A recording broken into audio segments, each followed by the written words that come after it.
All right, great. Make sure my phone is on airplane mode. Very good.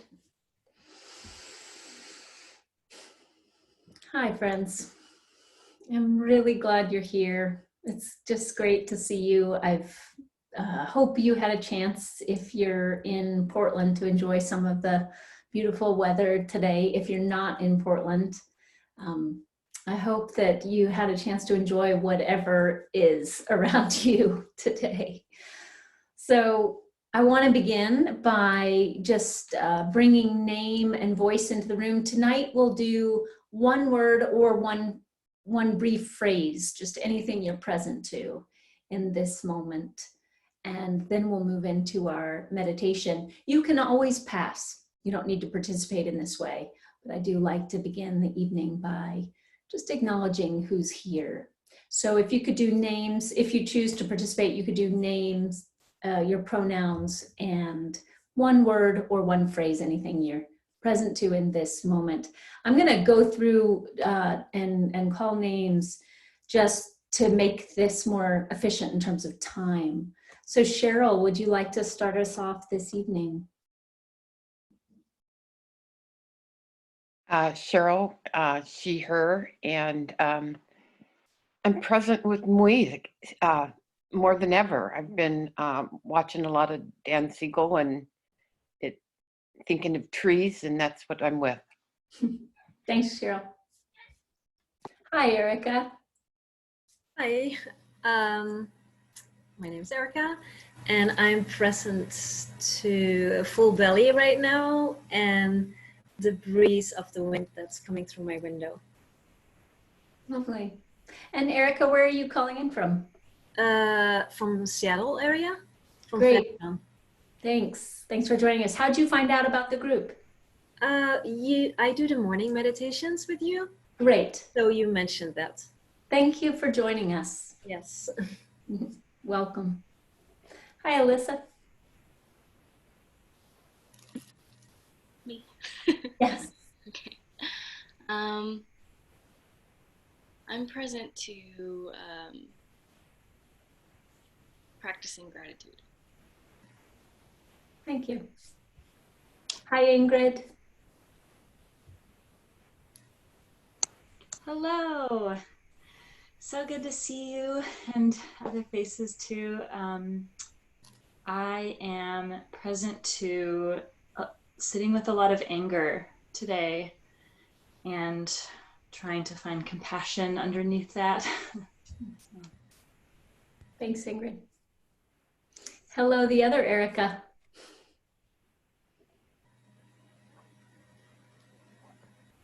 Hello. I am present to a very energetic puppy right now and a home without my partner at the moment. So being a single puppy mom. We'll see how this goes. Yes, puppy mind in physical form. And I'm present of having awareness of awareness based on having my own face in front of me during so many meetings. It's been interesting. So I'm also present to my practice of balancing, having boundaries around that and knowing when to allow my face to be my voice only. Thank you. Hi, Sarah. Hi, everyone. I'm Sarah, she, her, and I'm having I'm noticing a lot of restlessness in the last couple of days, mental restlessness, like physical, just can't seem to settle. And I'm struggling with a lack of structure. So those are both very present for me. Thank you. Hi, Lindsay. Hi, everyone. Yeah, my name is Lindsay, she, her. I think the last week, my inner critic has been very loud, and that's been kind of hard, but I think just now, just coming here and seeing all your faces, I don't know, felt a lot of happiness. So I guess that's what I'm present to with this moment right now. So. Thank you. Hi, Julie. Hello. I'm Julie, she, her pronouns. And I'm present to just gratitude for seeing lots of familiar faces right now, and being in this space, even though it's a virtual one. And I'm hoping, last time I tried to join, my family had other ideas. So hopefully this time I get to be here for the entire time. I'm also just present to the light right now. I'm sitting by a window and it's just looking at the clouds, and the way the sun is kind of falling right now is just really beautiful. So thank you. Thank you, Julie. Hi, Brian. Hello, everyone. Hi. My name's Brian. I use he, him pronouns, and guess I'm present to just been thinking about something I said in a staffing, just like a response to a coworker, and it wasn't, I think, said from the nicest place. And then there's this like self-criticism about that. And then a part of me that's like, I think like accepting that criticism, not in like a good accepting way, but in like a, yeah, that's true, you always fuck this up. So trying to be like aware that like that stance hasn't ever helped me before. And, yeah, so. Thank you, Brian. True. Spencer, welcome. And Spencer, where are you calling from? Oh dear, I'm not hearing you now. So Alyssa, do you know if that's your end or Spencer's? Olympia. Wonderful. Yeah. Great. What am I present to? I'm just starting to come back to presence. I was frantically eating my dinner, which I didn't realize it took so long to cook it. And so as we started, I was like gobbling it down. So there's a franticness to that. It feels like there's something coming back. That feels very nice. Lovely. The only pronoun I could use would be that.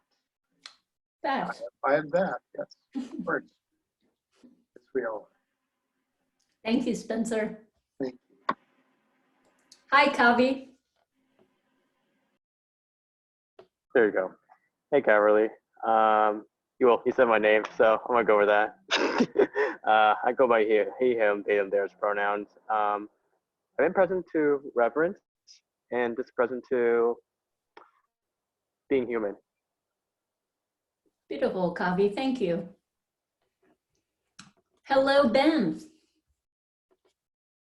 Oh, hey. My name is Ben. I go by he, him, and not new.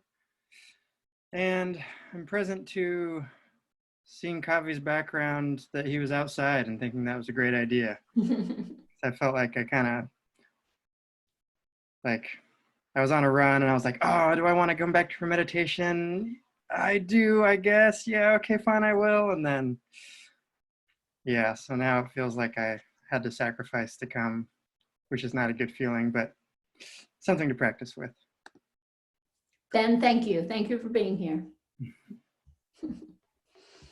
Hello, Robert. Where are you calling from? Okay, can you hear me? Yes. Hi. Yes, calling from Palm Desert, California. Lovely. Welcome. Thank you. And I've been attending your morning meditations and enjoying them quite a bit. And I told Spencer I would not be on video. Here I am. So I'm present to that, and I'm present to a couple of kitties on my bed. I'm not feeling well today, so I've been sort of struggling with body stuff and finding it difficult. I found it, whereas yesterday I enjoyed the meditation so much, and today I struggled with it, and it's been that way all day, so that's kind of where I am. Well, thank you. I appreciate you letting me know that. I will take that into account. Perhaps we'll focus quite a bit on rest for this evening's meditation. Thank you. Yeah. All right, and Jeffrey, welcome. I'm so glad to see your name there. I know that you haven't been well, and I understand if you're not coming onto screen tonight, but would you like to share even just verbally?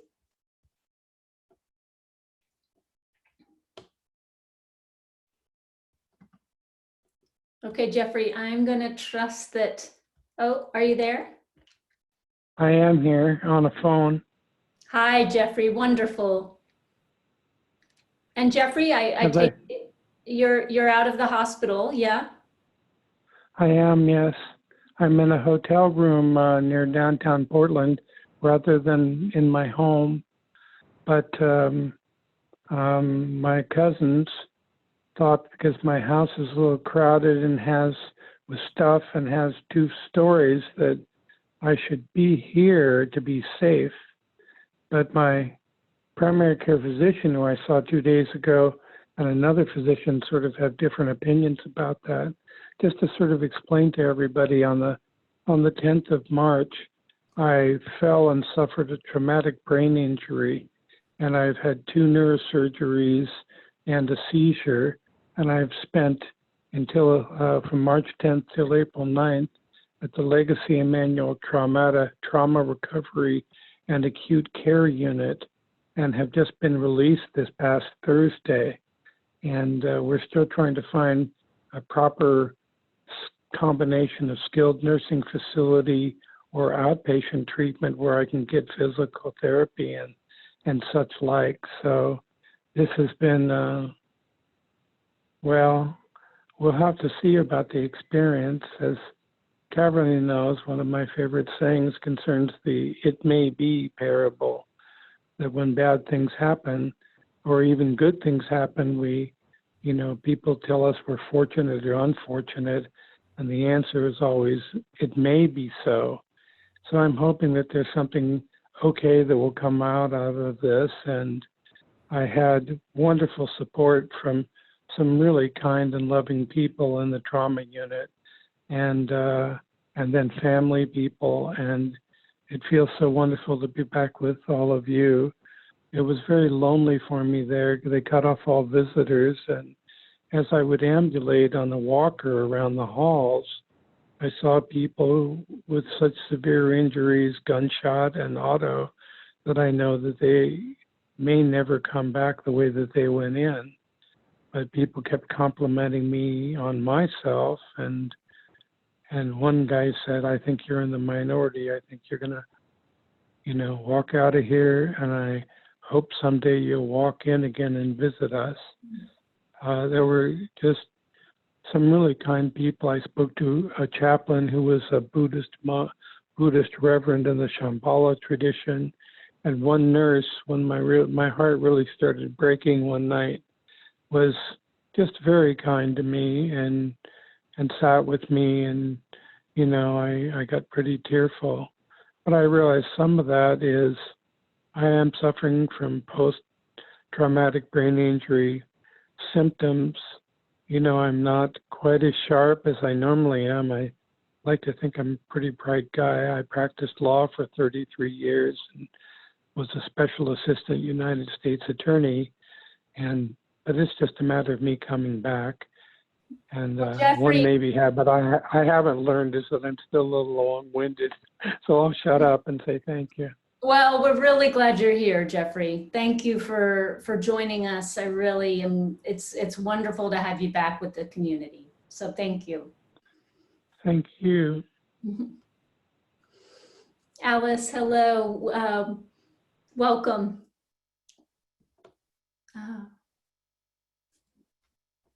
All right. Sorry for getting here late. No problem. We're just doing a brief touch-in, a word or phrase, anything you're present to in this moment, bringing your voice into the community space, and then we'll have our meditation for the evening. Okay. I'm aware of the sun on one side and these dark clouds on the other side. Ellis, thank you. Thank you. All right, friends, we're going to move into our meditation now. I invite you to sit in the way that is most supportive for your practice this evening. If you need to be moving around a lot during the meditation, because this is Zoom, unlike I hear that many of you have been joining the morning meditations, which I do very much appreciate. I've been loving those. So if you don't know about those, from 8 to 9 every morning, I'm leading meditation and discussion through Sangha Live. It's just been a lovely community, a lovely place to teach. So in that setting, we can't see each other. It's through Crowdcast, and the number is quite large of who's attending. This Wednesday group tends to be so much more intimate, and we can actually have more of a visual, which is lovely, and then we can see each other. And if you need to be moving around during the meditation, I found that it's helpful to just put your screen, take your video off. One thing I like about being able to see each other is it really gives a sense of us all being together in the hall.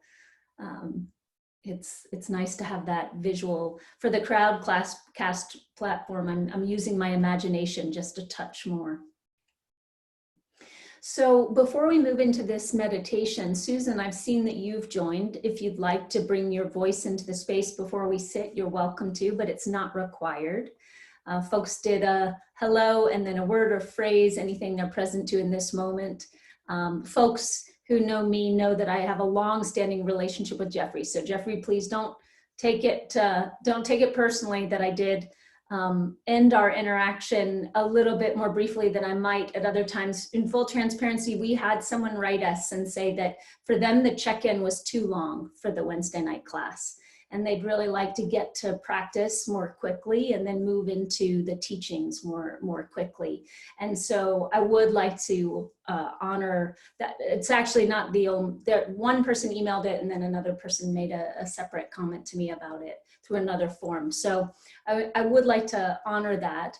When this crisis first started, when we moved into this global pandemic and we began doing some quarantine time, it felt really important to me that this community that gathers in person every week be able to share a lot about what they're going through. And now I do have an intention to reel it in a bit.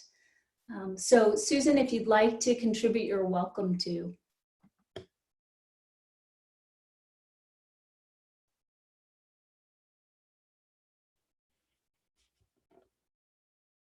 All right. We're going to move into a period of sitting for half an hour now. Oh, okay. And as you move into sitting, like I said, based on what came forward in the check-in, and I have a feeling that Jeffrey, this might be nourishing for you as well. We're going to focus on deep rest.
Before we move into a practice of deeply resting together, resting in presence, give your attention to what's at unrest, what's experiencing unrest in this moment. Just simply notice.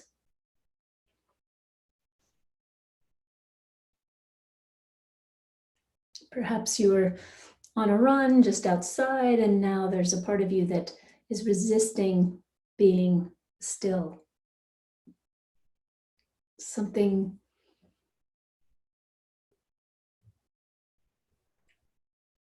at an unrest, dis-ease.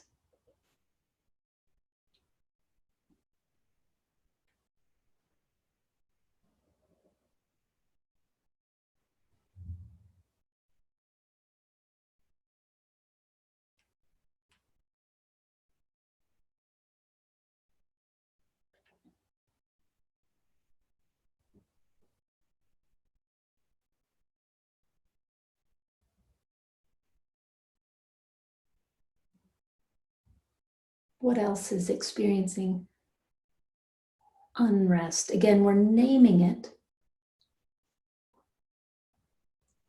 through the process of noticing.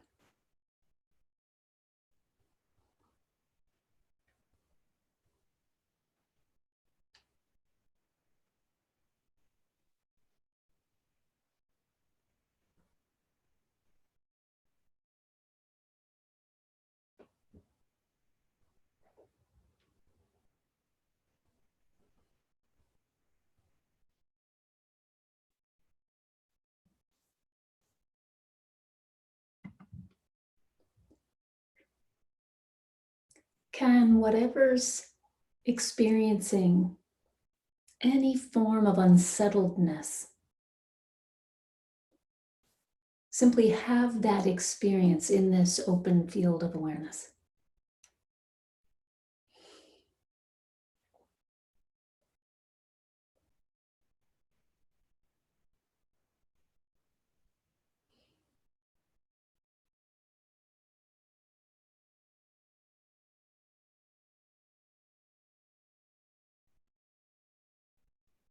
Can whatever's experiencing dis-ease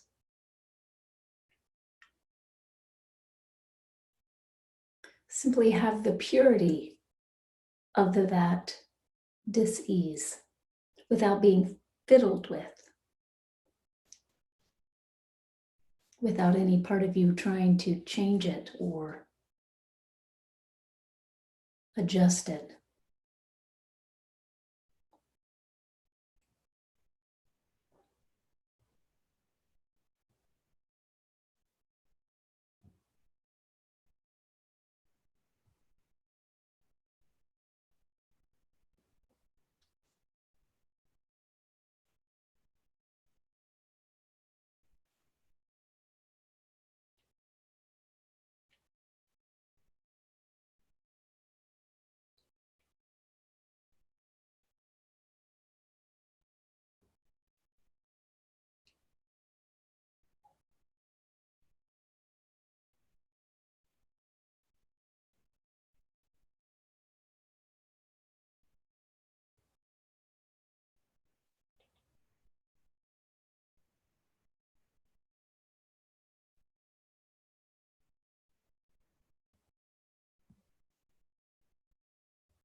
Notice the space between the thoughts now.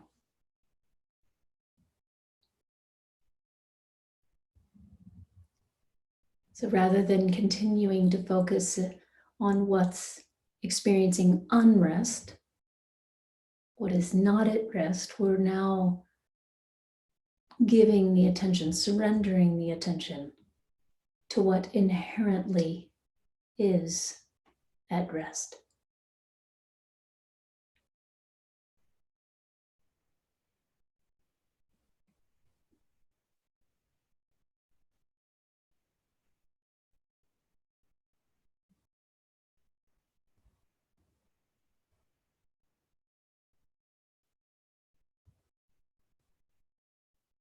Notice the space between the thoughts.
What is it that's always at rest?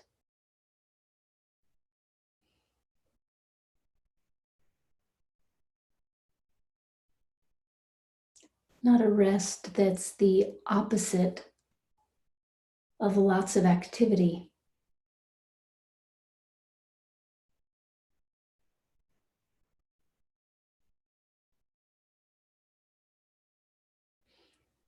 But what is it that's undisturbed by activity? For example, activity of the mind.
What does activity arise out of?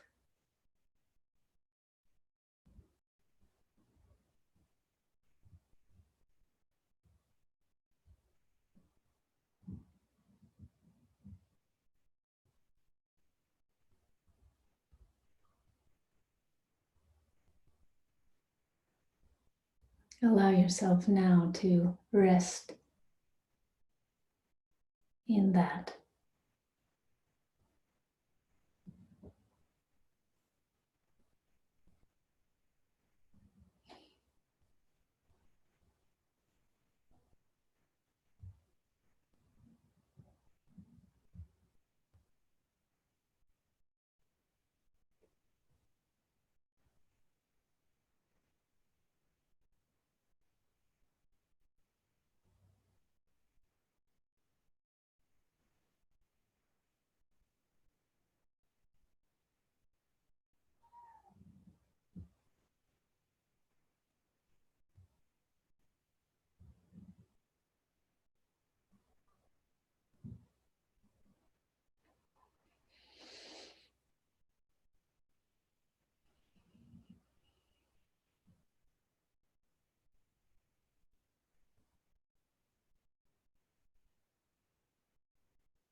And now give your attention to the body.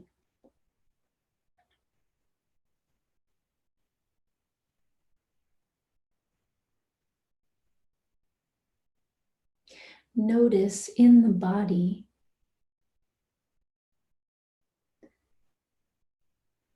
if there's anything experiencing unrest.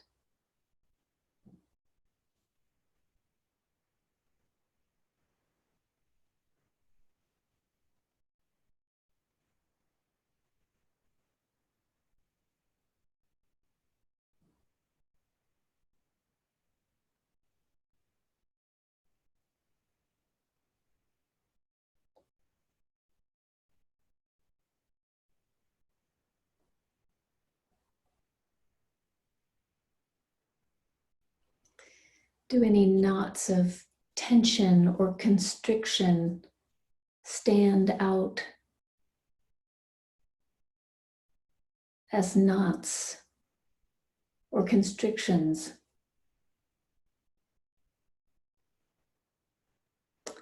That in a physical form are expressing resistance to resting.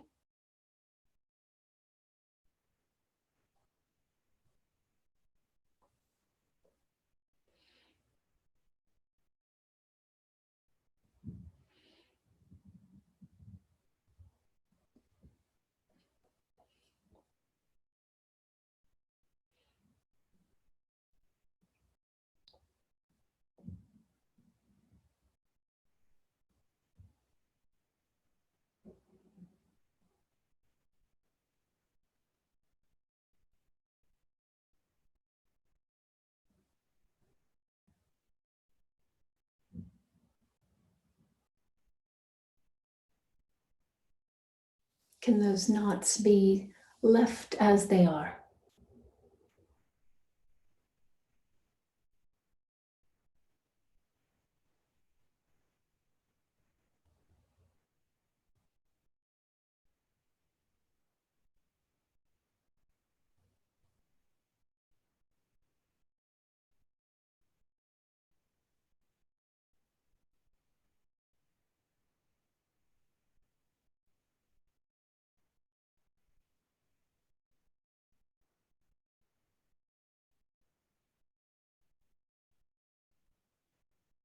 So with the openness of leaving them as they are.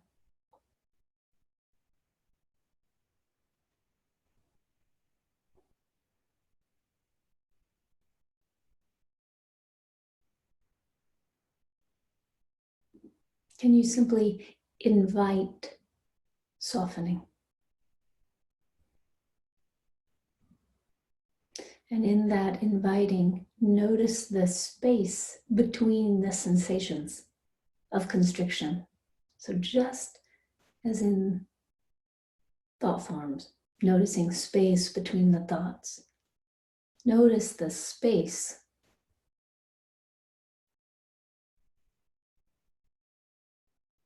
in between these sensations of tension and constriction.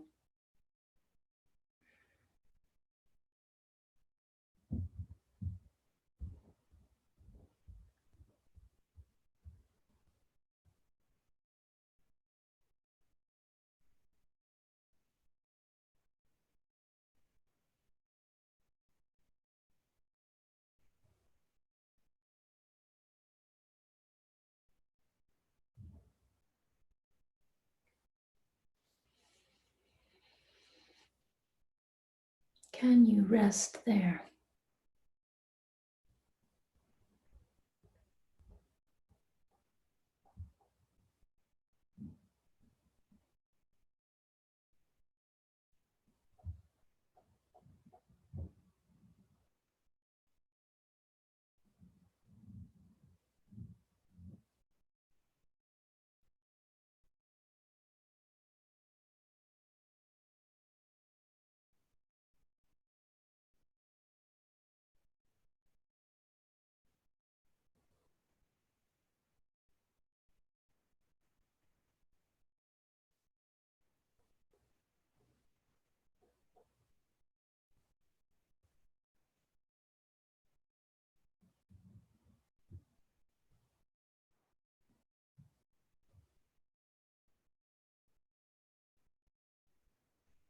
Can the mind be as it is? Can the body be as it is? As you lovingly surrender the attention to the space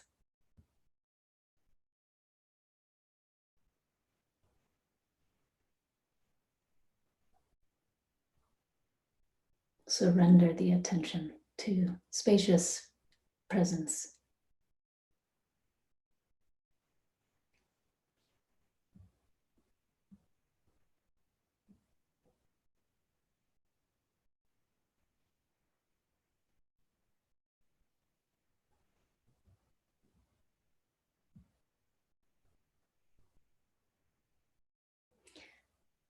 Resting in spacious presence.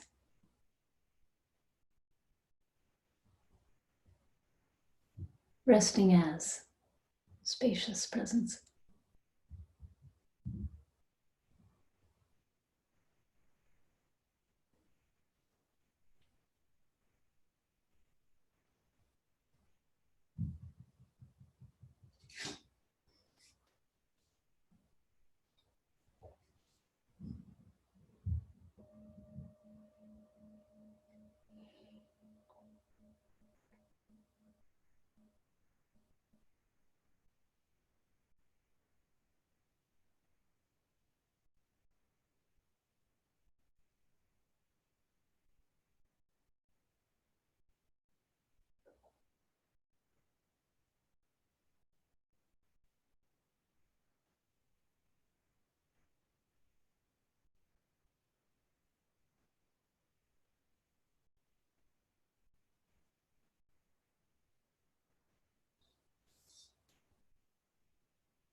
All right, friends, thank you. If you're new to this Wednesday night group, know that it operates quite similarly actually to the morning meditations that I've been doing through Sangha Live.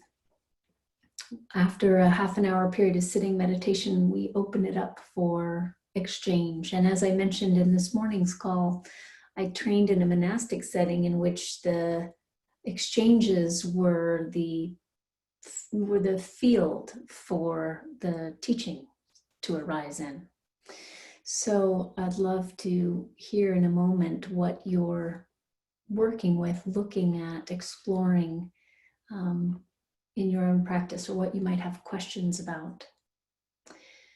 For this evening, based on the time, we won't go into breakouts. Sometimes Alyssa supports us in this platform in going into small breakout rooms where we can touch in with each other. But for tonight, especially since Spencer put in a request in this morning's meditation to have more space for dialogue, and Jeffrey, feel free if you'd like to share more, discuss more about what's going on in your life now. Now would be a great time to do that. For some people, they choose to, and this is true in the morning meditations, to not stay through the whole discussion based on other commitments. So know that it's perfectly permissible to hop off even in this Zoom setting where we're seeing each other in this way. Deborah, welcome. Good to see you. You were not with us at the very beginning, but I'm glad you're here now. And then, just as I've been doing in the Worldwide Insight calls, I want to just use this opportunity as a reminder that this platform, these teachings are supported through donations. So Alyssa, if you wouldn't mind just putting in the chat bar the link so that people can do that. We don't, through Zoom, we don't have that nice convenient Crowdcast button for donation that that is offered. Yeah, there's not a snazzy button, just Alyssa's link. But thank you for that, Alyssa. Okay, great. So what shall we discuss? What would you like to be in dialogue about this evening? You can simply start speaking, or Alyssa, what's been working on your end to just have people wave their hand? Yeah, I think them raising their hands and then you finding them. Great. So Alyssa's got her eye out, and you can also, I think, unmute yourself. So.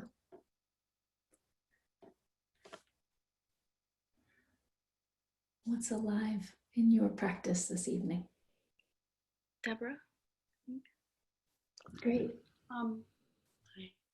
Hi, Deborah. I noticed I was feeling a lot of sadness today, almost like it was just coming in to me from everybody that's losing people right now and worrying about their people. And then during the meditation, I noticed that if I tried to move really fast, it gets stirred up and it gets really panicky. But if I just kind of sit with it, then it's a whole different, it's more like just acknowledging what's going on for other people, and it doesn't have that edge of panic. So I was just curious how much the panic is connected to just moving out of fear or in reaction. Yeah, that was something I was just curious. It seemed like from my small experience that was. Yeah. What is, Deborah, what's your hunch based on how you're articulating this now? What's your hunch of how much that panic might have something to do with conditioned reactivity? Yeah. Yeah. I think it may be because of my position in my family, and then my position, I'm an educator and a psychologist. So when I take on a lot of sadness, my first instinct is to think how I can, fix it. Yes, and that's a conditioned reaction. It doesn't mean it's bad or wrong. Yeah, it just is.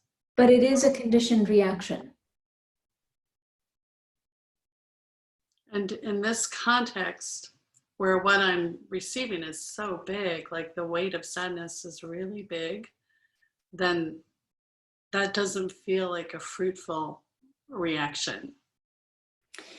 And that's really an important thing to get present to, isn't it?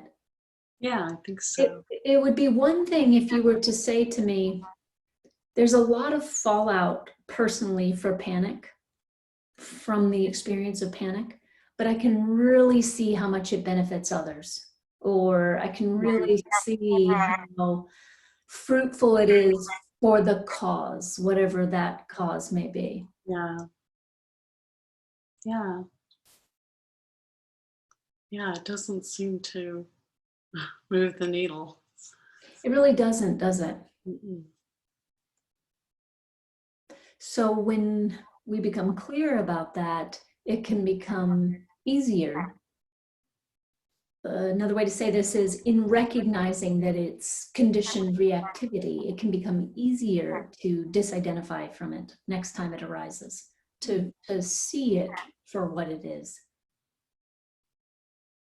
When we're in it, when we're identified with it, it feels necessary. Mm-hmm.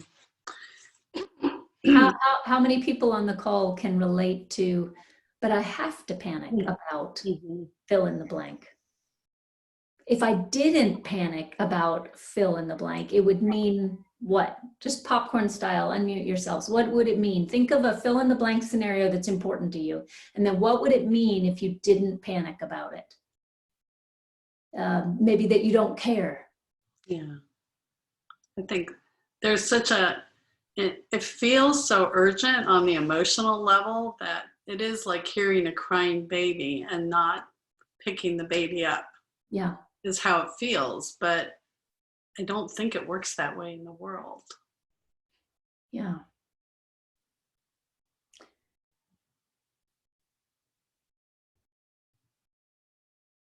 Yeah, but my husband Vineet and I are training a puppy right now. Erica, you are not alone. So this is a really smart dog who also had some trauma early on before we met this dog. And this dog is quite afraid of particular things. And we're just sort of learning this now. It can feel uncaring to support the dog in recognizing that the threat, whatever the threat might be, isn't real, by insisting that there be a walking by a dog on the other side of the street, let's say. Mm-hmm. But can you feel how kind it can be to exhibit a steadiness in the face of the dog's panic? To exhibit, rather than to sort of feed that story, there is truly something to panic about. So in other words, from a conditioned perspective, perhaps kindness in the situation would look like, okay, we'll just let the dog go home because this world is simply too big and too scary. Right? And there's a fine line, right? So with this example of training, you can do too much too soon, and then the dog's fear just increases. But can you get an energetic sense of that place that I'm pointing to, where you become that which can represent steadiness? Right. So people are sick, people around you actually are dying. And rather than moving into conditioned panic, through practice, you give your attention to the steadiness of being. to the steadiness of presence that is, as we were saying in that meditation, undisturbed by the activity of the mind, by the conditioned reactivity that throws us into, as you said, urgency or panic. So we're kind of our own puppy and trainer all at once.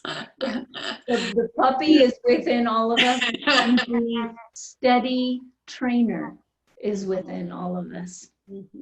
And I think what's even more apt would be to say that we are that steady presence, and that experiences arise within that steady presence, but that it's not a requirement to identify with those experiences. We can remain knowingly as this steady presence, because that steady presence actually is innate. It's true nature. This puppy's true nature is not actually the fear about other dogs. The fear about other dogs came from early on in its life, being an unwanted pup in a situation where another dog bit half its tail off. So that traumatic event has ripple effects in the field of presence, doesn't it? Yeah, definitely. But that's not the dog's being. It's an experience within that larger space of being. And so is that how you think that we comfort other people? Is just the being loyal to that state of mind or that presence? What's your sense of that? It would be really, it's really interesting to try that out as a very conscious practice, and let us know perhaps next week what you notice about that assignment. Yeah. Because I think often I just really take, people at their word or my own panic at its word and jump in with it and start struggling with it on that level. Yes. Which doesn't seem to help really very No, much. it's incredibly important to notice that's actually all existing on a conditioned realm.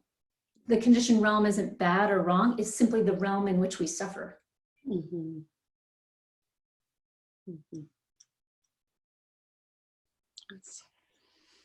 That's very helpful. Thank you. Thank you, Deborah. Let us know what you see. Okay, lovely.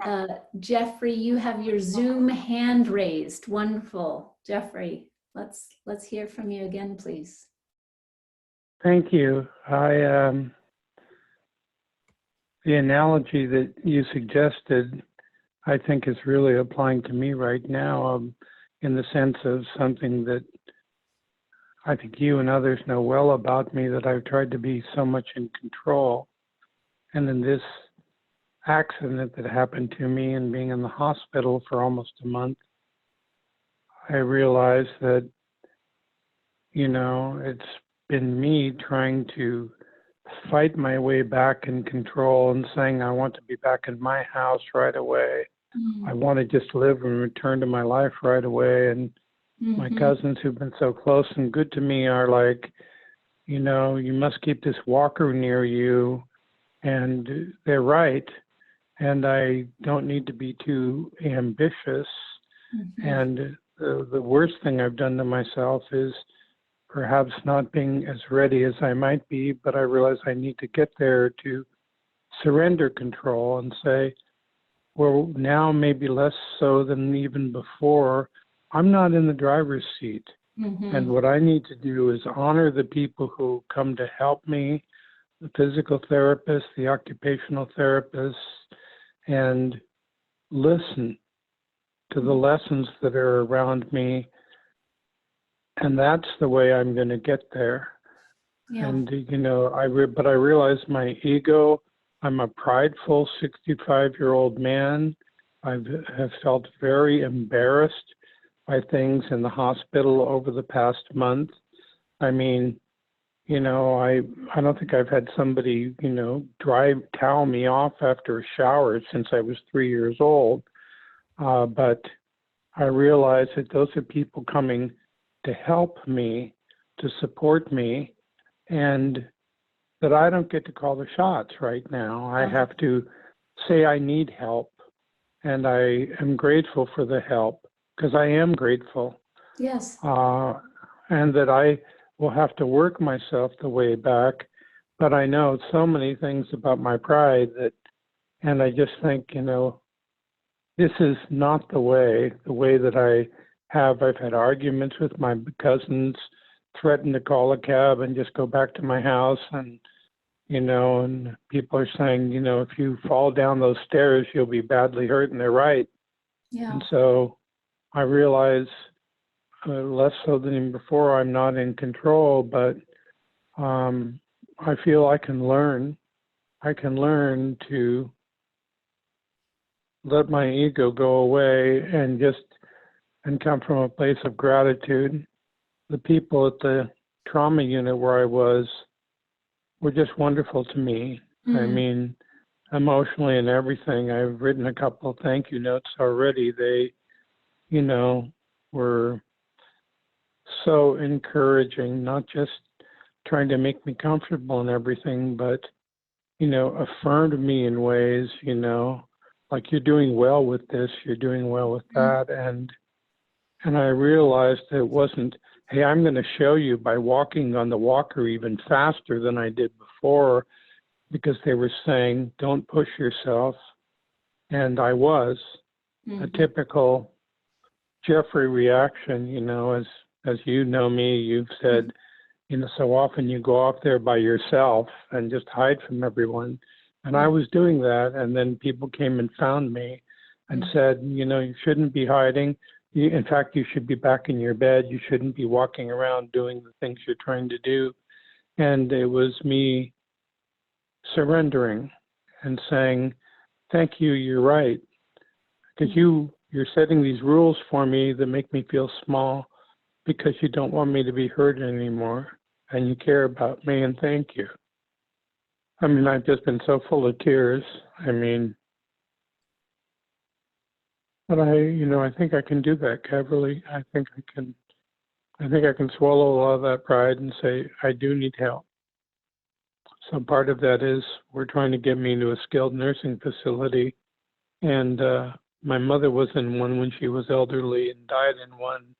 And I'm scared of those places, but I know that's where I'll get help. And I know I can't do things for myself right now. And I've been told that my doctor's probably going to take my driver's license away, tell the DMV I can't drive for 6 months or more because I've had a seizure.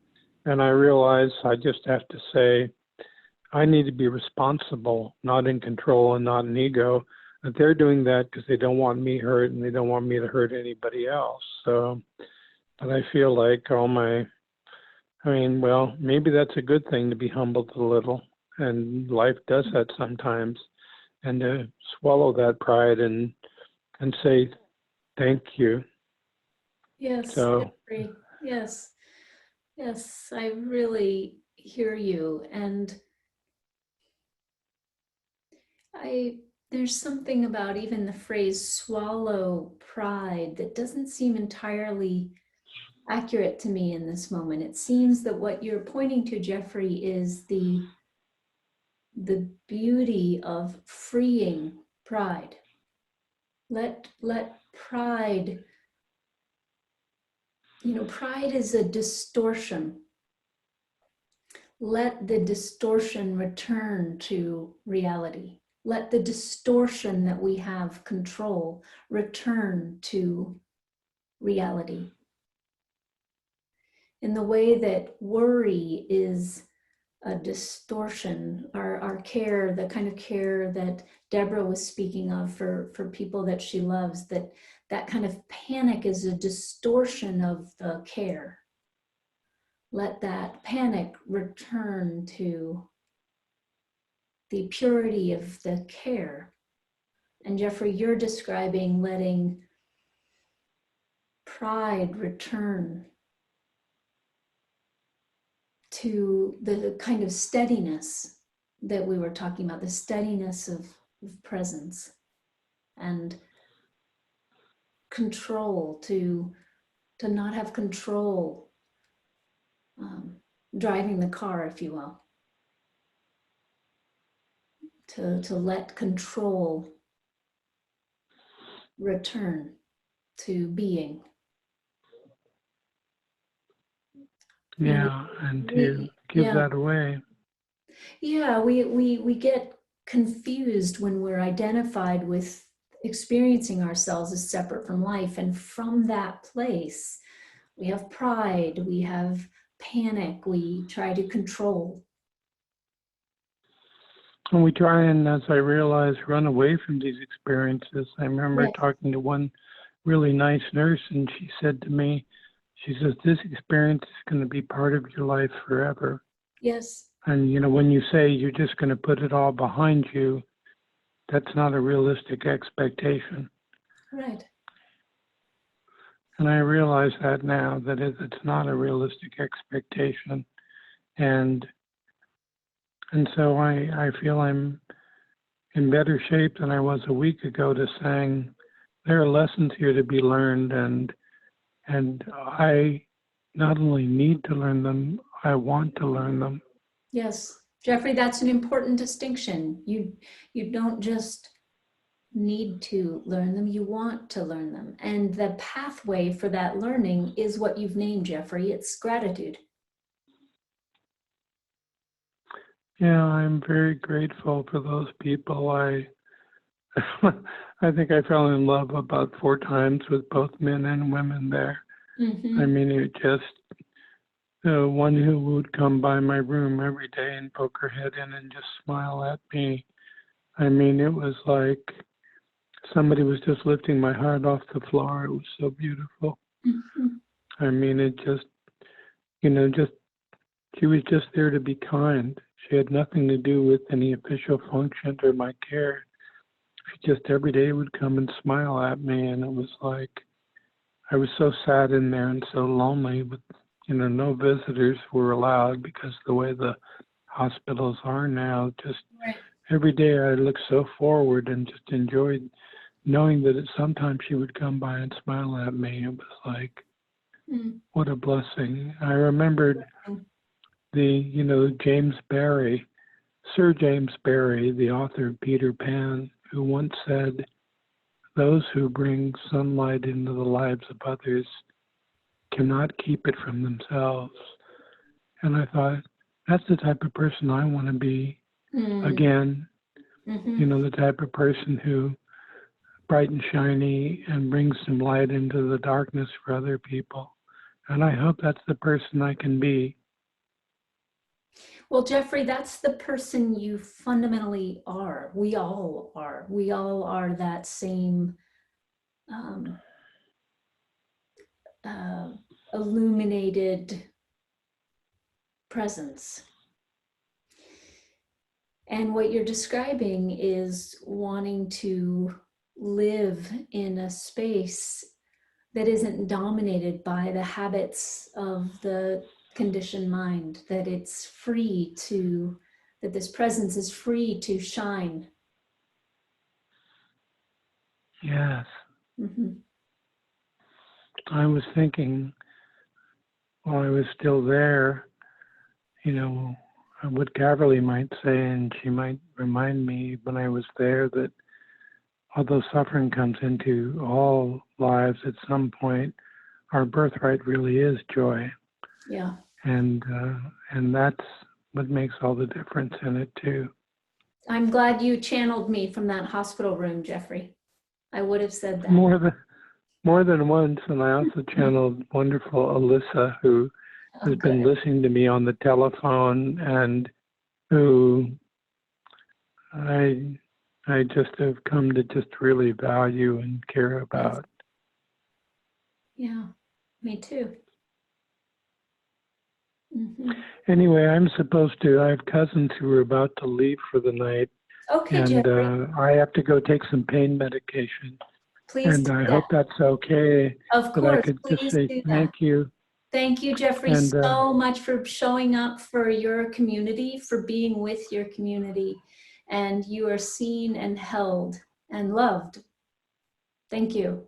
thank you so much, and good night to all of you. Much love and many blessings, and I hope that sunlight will shine on you all this week a little bit. Good night. Good night, Jeffrey. Good night, Jeffrey. Good night, Jeffrey. Good night, Ingrid. Good Bye. night, Jeffrey.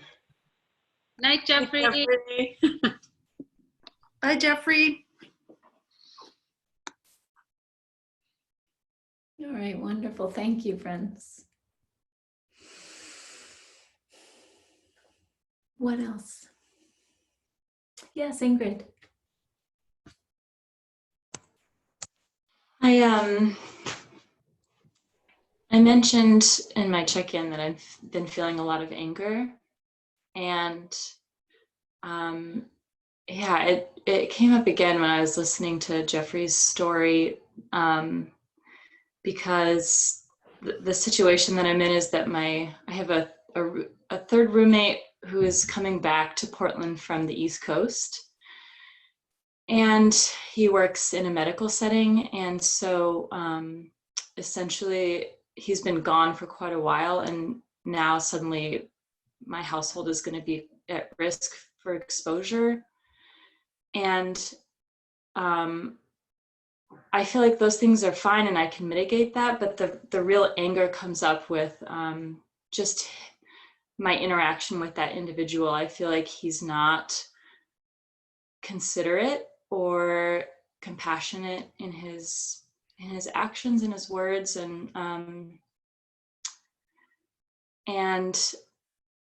yeah, it's just been a culmination of my relationship with him over time, is seeing this pattern of someone who, from where I sit, seems to act pretty selfishly in the world and is not considerate of his impact on the environment or on other people around him. And so I just, yeah, feel so angry that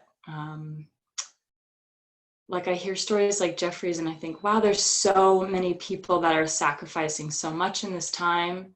And there are many people that are acting with a lot of love and compassion. And it just makes me really angry to be faced with someone who isn't doing that.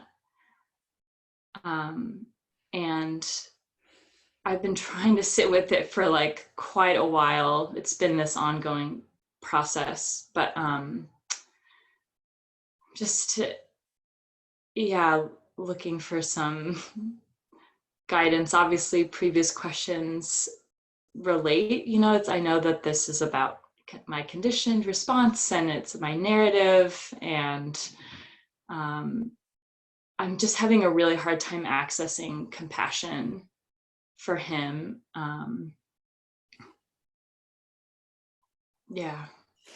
Ingrid, I'm hearing you, and my greatest encouragement is to not take on that task of trying to have compassion for him right now. Do you know your Enneatype? Have we talked about the Enneagram? We haven't. I don't know. I've tried the test multiple times and can't seem to remember. It would be, if you knew your Enneatype, I would have some comments based on that, but no worries. I don't want to project onto you. So we'll leave it at this. Your conditioned habit, is to hold an ideal, like it's even a spiritual ideal. You can see who you could be. You can, it relates very much to what you study in school. You can see an ideal, what could be, and you are prone to want to manifest that. In that temptation to want to manifest that, it can be quite easy to get identified with the aspect of the personality, or we could just call it the inner critic, that is eager to point out where you fall short from that ideal. So thank you, Ben. I see your comments about the Enneagram over on the side there. That's helpful. So because this call is being recorded, and I don't know if that chat thing will show up on the side, it's Enneagram. And if you'd like to Google that and look more into it, you're welcome to. So rather than placing another conditioned standard on yourself, look to see, how might I bring the same compassion that I'm being told internally I should bring to him, to the part of me who is underneath the anger? It's not that the person who's angry doesn't deserve compassion as well, but I'm suggesting that in all of this drama, there's a missing person. There's an aspect of Ingrid that gets completely ignored. Can you tell me about her? Yeah, I mean, one of the things that has come up as I've tried to work through this, like, and asking, myself some deeper questions, is this, like, I'm working so hard and I'm trying so hard to be a good person. And so it's just like, and I see that in others as well that I love dearly and admire. And so I think it's, this sort of like, wow, I guess all this work I'm doing doesn't matter or make a difference if people can just not be good people and still get what they want. And so, well, I would interrupt you to poke a big hole in that belief. Of course, people can get identified with their ego and do all kinds of harmful things, quote unquote, get what they want. But is that the same thing as being free? You long for liberation. You don't actually idealize a life where you always get what you want. Excuse me.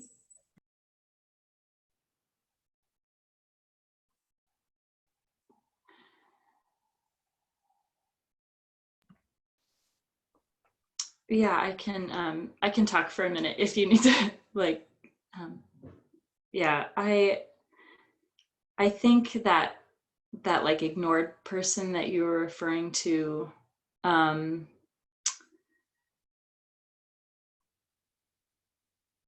don't know if I should keep talking or if you just need a minute. So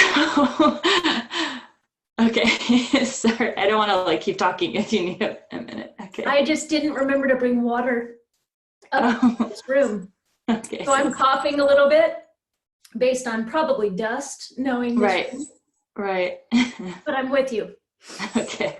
It's not like a Wednesday night where someone can just bring me a glass of water. I know that feeling with the throat tickle that won't go away. But yeah, what please continue. Yeah, so that ignored part of myself, I think, is just like I can have this remembrance of, I'm on my path and I'm doing my best, and I think, sometimes it is that inner critic of just like, that's not enough, and like all this striving and like, yes. And again, Ingrid, what's important is all of this striving keeps in place this small, I would suggest, young, I would suggest, aspect of the personality that has to continually work, has to continually be trying. So I'm suggesting that your practice is to redirect your attention to caring for her. To giving her what she needs.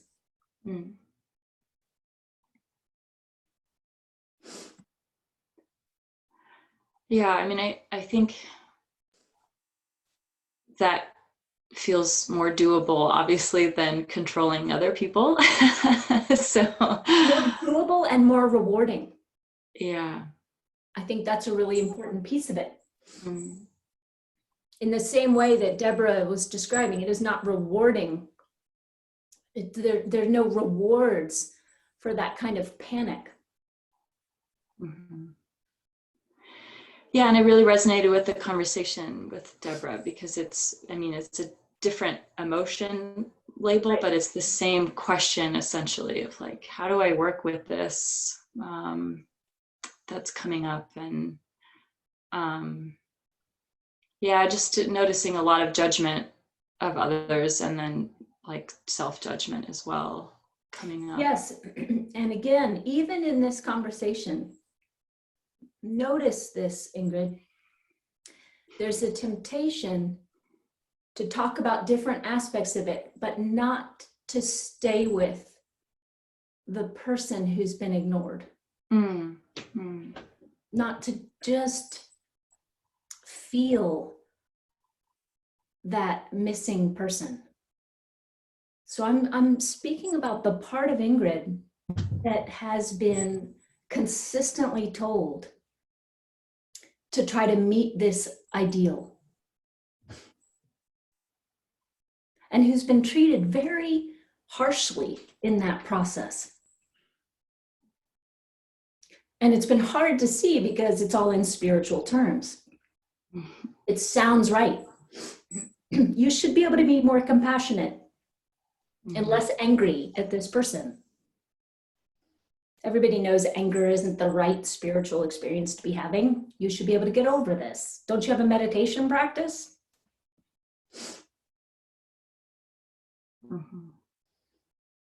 So that's your assignment for this week.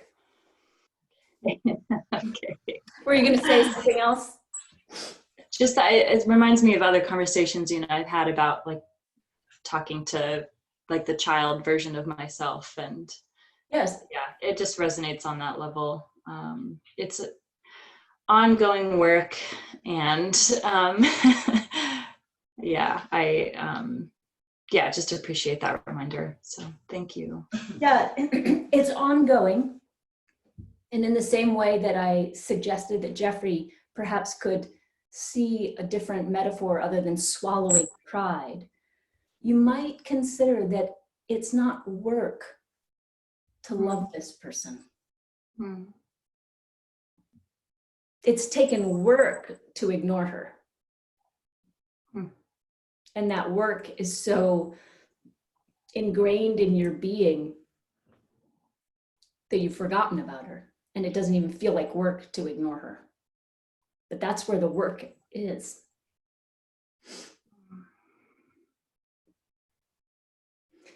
All right, friends, I gotta go get some water.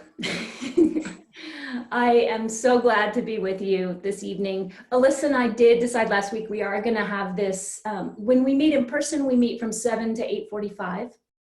We are gonna start meeting 7 to 8:30 because walking meditation, which we often do for 10 minutes or so, is cut out. But Alyssa, I'll let you end with the announcements. Thank you.